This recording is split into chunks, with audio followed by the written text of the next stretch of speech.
kemudian mulai mirip orang-orang Eropa. Ada juga ceritanya, Bapak Ibu. Begitu di dalam sejarah, Bapak Ibu, dapat itu formasi muka-muka kami berasal dari Asia mulai mirip orangnya Eropa dalam 1000 tahun selama. Ya. Jadi kami tahu tentang dari mana, makanya kita adalah semuanya kan how you call neighbor. Kita tetangga. Makanya kita hidup di daerah sama, tapi kita punya beda-beda budaya. Ya, menurut pengertiannya, menurut yang tanah Anda hidup di mana dan kami hidup di mana dan bagaimana. Di Indonesia kalau tanya itu wanita menikah rata-rata kan umur 30 tahun, betul? Tuan, tapi sering saya ketemu wanita di Indonesia umur 30 masih single. Ada yang di sini umur 30 single? Yang belum laku itu berarti. Ya sekarang gampang. Tapi ada benar-benar yang umur 30 tahun tapi masih single? Enggak ada. Kalau di Turki begitu, kalau masih ada yang cewek umur 30 tahun masih single berarti sudah expired. Tak ada gunanya lagi. Astaga. No, di Turki, menurut Turki Bapak Ibu saya bicara. Kenapa? Karena dia tidak bisa lihat orang Turki di dalam sinetron mereka sholat atau tidak. Memang tidak ada yang sholat di dalam sinetron. Saya tahu.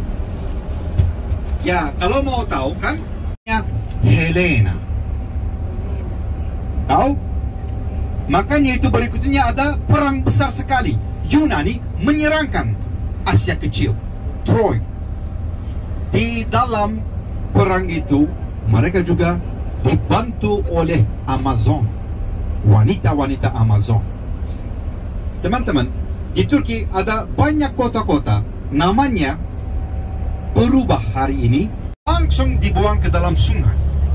Laki-laki tidak boleh hidup sama mereka.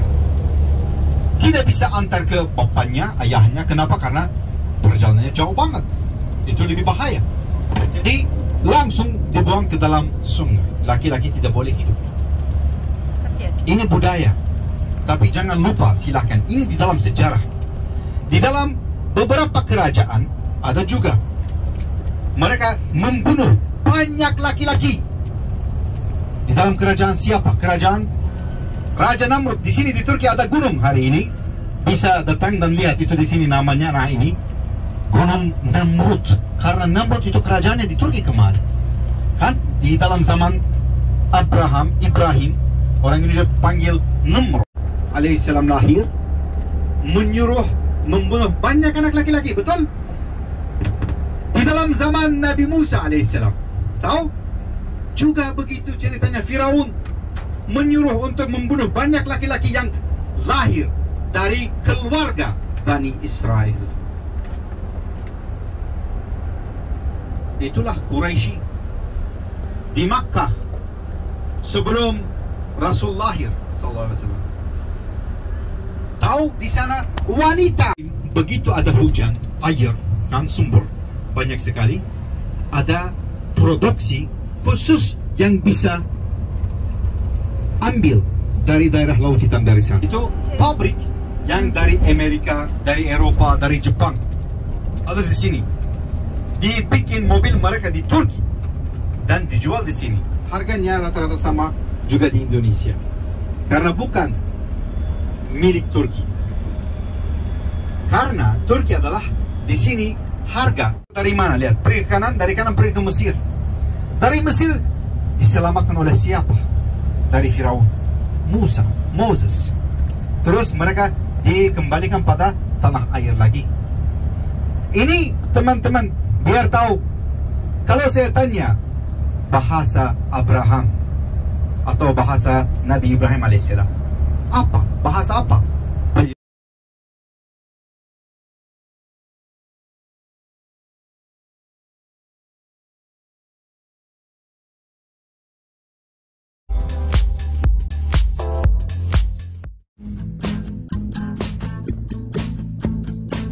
Ini aku nggak kolam, mampir di 2 jam tadi kan ya? bilang kita diam-diam aja nggak ngapa-ngapain ya. Nah, Morvan akan cerita. Tadi juga dia akan, tadi juga banyak yang ibu-ibu menanya apa yang bisa dibeli, apa yang bisa dilakukan di Kapadokia. Nah, si Morvan akan cerita mengenai nanti balon sama jeep.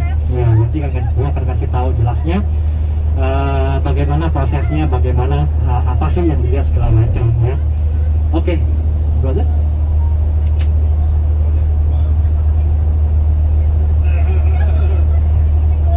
Tes teman-teman, yes. Ini lagi Morvan bicara. Emang ya, Marwan tahu artinya apa? Apa? Dermawan. Iya betul. Karim itu bahasa Arab, itu Karim artinya dermawan juga. Marwan, Karim, ya betul. Ya. Lagi kalau guide bicara terus Anda tidak merasa tak terasa itu waktunya gimana lewat cepat ya. Tapi kalau saya tetap bicara nanti tenggorokan saya sakit, makanya saya perlu juga dapat itu kayak apa namanya, mentol itu bagus sekali. Lihat ini warna kiri, hanya seminggu selama ya untuk musim gugur. Tapi lihat itu kabutnya. Sekarang kita masuk dari terowongan. Ini terowongan panjangnya 3,5 kilo. Kita lewat di bawah gunung. Ini daerah namanya Bolu. Ini gunung Bolu. Provinsi di Turki juga namanya Bolu. Di sini ada satu tempat terkenal untuk ski. Namanya Kartalkaya. Bagus sekali. Satu tempat lagi namanya Kartepe, Bukit Salju. Ya. Terus ya kalau untuk ke sana kita perlu atur ya benar-benar waktunya lagi, karena itu makan waktu pulang pergi ke sana itu hujan. Nanti kita semoga akan melihat matahari maksimum 1.500 meter, bisa naik sampai atas. Nah, di situ tidak ada seperti di mobil kan, tidak ada setir, yang itu alat setir nggak ada, hanya ada tali-tali. Pilotnya sudah orangnya jago, mereka belajar 2 tahun untuk menjadi pilot. Dan plus itu balonnya, itu balon teman-teman, bukan yang dijual di supermarket ya. Ya, ini balon tahu biayanya berapa? Satu balon mereka belinya benar-benar itu 300.000 euro. Tidak murah. Itu lebih mahal dari Porsche, Ferrari kan? Ya, gini, makanya ini sesuatu yang sangat serius. Ya begitu, orangnya yang pergi Kapadokia. Kenapa? Apa gunanya? Mereka mau naik balon. What for? Kalau naik balon ya, itu di Indonesia, di Taman Mini, ada di sana. Mereka pegang talinya, naik turun sebentar saja. Berapa harganya? Ada yang tahu? Hanya berapa menit naik turun, mereka minta harga 75 US dollar. Berapa rupiahnya? Kenapa? Nah, ini sesuatu teman-teman yang ada di dalam beberapa negara. Ada yang tahu di mana terkenal itu naik balon? Ada yang tahu di mana? Ada di Spain, di Spanyol ada. Kemarin saya ada tamu juga, insentif benar-benar. Suami datang ke Turki, istrinya ke Spanyol. Dia telepon istrinya, ya di sana harganya berapa? Istrinya bilang di sini 250 euro. Ya benar. Kalau cari di Amerika, Grand Canyon ada di sana, harganya 310 US dollar. Ada di Australia, untuk 45 menit mereka charge 250 Aussie dollar. Ya, mereka lebih kurang. Saya kasih tahu Anda charge-nya begitu. Kenapa mereka charge begitu? Karena ini bukan private. Sorry. Kalau ada yang mau private, ya boleh bayar harga basket untuk satu orang 250 euro misalnya, tapi 20, harga 20 orang. Itu Bapak Ibu, makin ada banyak orang digabung, makanya itu jatahannya begitu. Karena satu basket isinya 20 sampai 28 orang, satu basket saja. Yang gas mereka pakai itu namanya helium. Helium itu sangat mahal juga. Dan terus itu memanaskan udara yang di dalam. pagi-pagi Anda nanti akan pergi, kalau ada yang pergi nanti Anda akan melihat gimana caranya. Pagi waktu pergi ke sana, suhu di luar kira-kira 0 atau di bawah 0, teman-teman. Itu dingin cuaca di sana karena itu daerah Bukit Kapadokia. Kalau bulan depan di sana ada salju juga. Waktu salju juga balon tergantung udara. Kalau tidak ada angin bisa terbang. Tapi kenapa terbang? Teman-teman, Kapadokia adalah yang daerah benar-benar diciptakan Tuhan, bukan manusia. Itu alami semuanya. Pernah nonton film Star Wars yang pertama? Itu direkam di Kapadokia.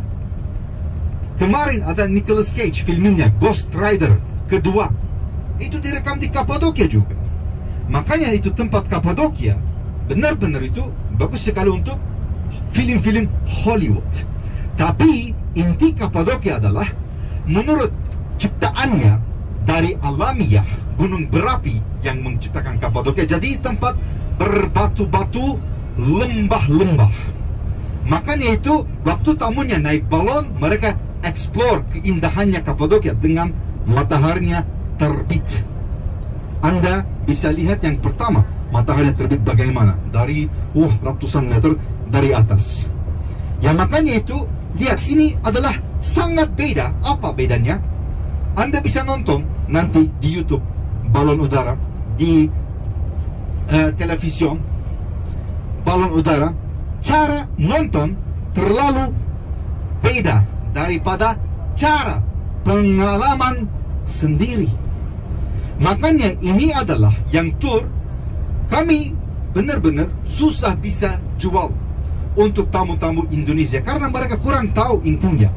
Tapi setelah tamunya benar, saya 15 tahun membawa tamu, setelah mereka dapat terbang, turun, landing, bilang ini, tap, pertama kali, tapi tidak bisa melupakan itu seumur hidup.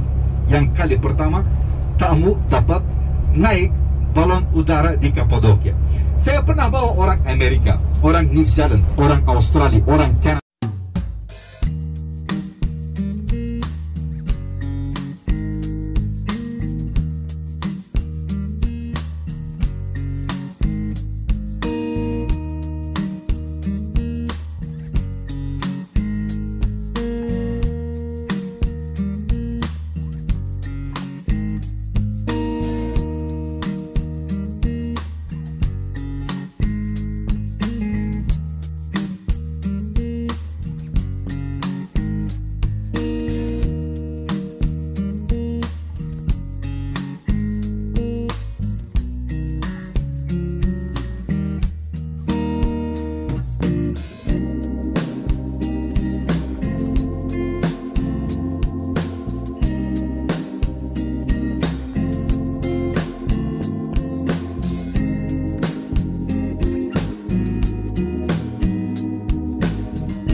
Ada apa yang menarik terkenal dari Turki, Bapak Ibu, bagi Anda? Kasih tahu dong. Hanya ini ada di Turki. Lihat kucing. Matanya ada dua warna. Yes. Tidak ada di dunia kecuali Turki yang ada kucing begini. Tulis itu di Google. One. V-A-W, one cat, dan lihat images, ya. Ini benar-benar hanya dari Turki. Kucing Turki, ya, satunya Eropa, satunya haram. Tapi di sini budaya dong. Ingat saya tadi bilang apa? Budaya ada di Turki, kan?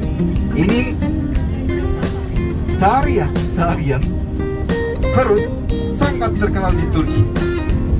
Dari sejak kecil, anak perempuan mereka kan lama sekali tinggal di rumah. Dan terus di sini ada musim panas selama di Jordania. Ada yang bilang di Israel, ada yang bilang di Palestina, ada yang bilang di Jordania. Ya. Saya belum pernah di sana.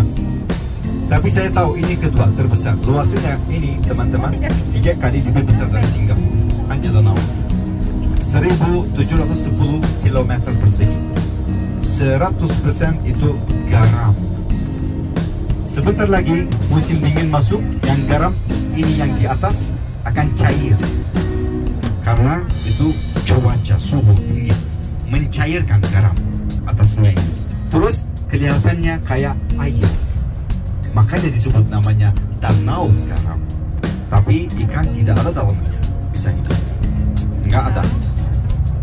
50% garam ini kami makan, 50% garam ini diekspor ke seluruh dunia. Nanti lusa siang kita akan berhenti di sini, makan siang kita juga di sini di danau garam, teman-teman. Wah. Anda akan bayangkan.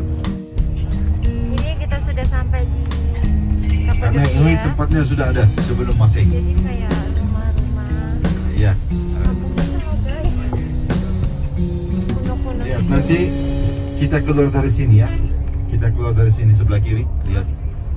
Ya, ini kita masuk dari sini.